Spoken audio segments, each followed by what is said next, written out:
You can't be serious.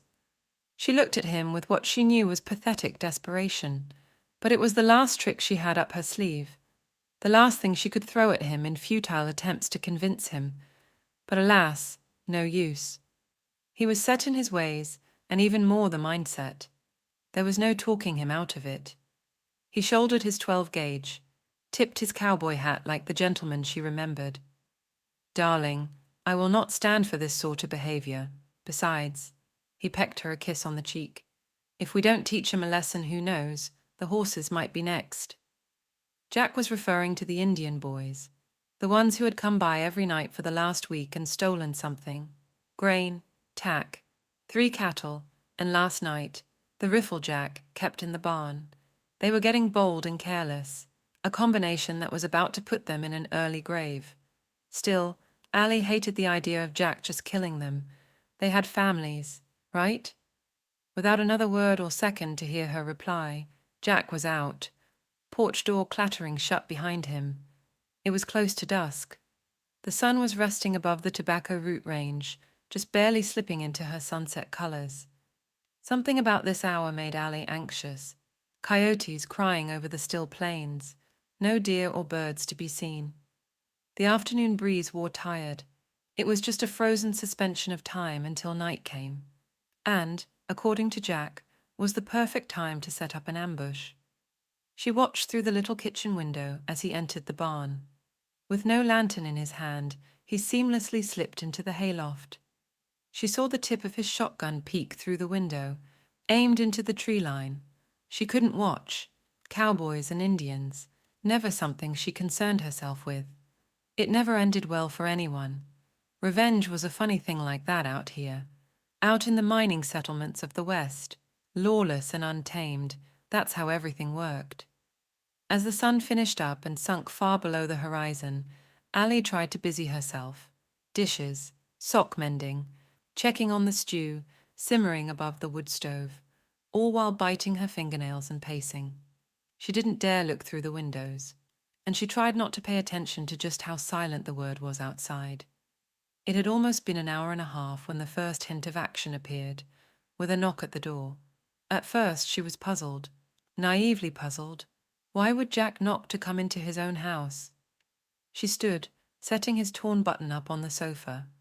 Allie strode over to the front door, shaking her head. She reached out, wrapped her hands around the doorknob, when suddenly came the roaring sound of the shotgun, from the barn across the field. Now more afraid than perplexed, Allie staggered back from the door. Jack is at the barn, she thought. She knew Jack had prepared her for something like this, though she never thought the occasion would actually arise. She thought it was ridiculous. What trouble would the two newlyweds ever cause to invite outlaws or Native Americans? Apparently, that didn't even matter. With a shaking hand, Allie retrieved the revolver from inside the flower pot by the door, loaded and ready to fire. Jack had spent many days with his wife out in the fields, shooting cans and tomatoes, encouraging her to better her aim. She had become quite skilled, but the game was different now.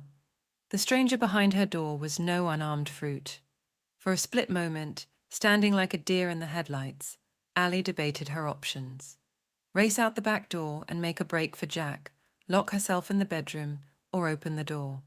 She was leaning towards just getting to Jack, running as fast as she could when the door just popped open, kicked with such force it crashed into the back wall and fell from its hinges. Allie screamed. She raised the pistol to her eye level and fired, once, twice.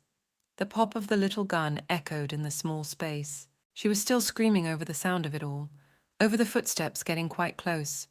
She turned and ran into the kitchen with flighty long strides, grabbed the knife on the counter, still red and dripping from the deer quarters she had just cut up. Without aiming, she threw it like a madwoman at the door as a tall silhouette walked in. He dodged it, and it stuck with a thud in the wooden logs of the back wall. He was hollering something, but she could hardly hear it. She reached for the paring knife, threw that too as a diversion while she flew through the back door, leaping off the steps into the freezing night, thoughts of Indians and her husband gone. Her only goal at this point was to get rid of her attacker. She called Jack's name into the dark. only to be greeted with silence.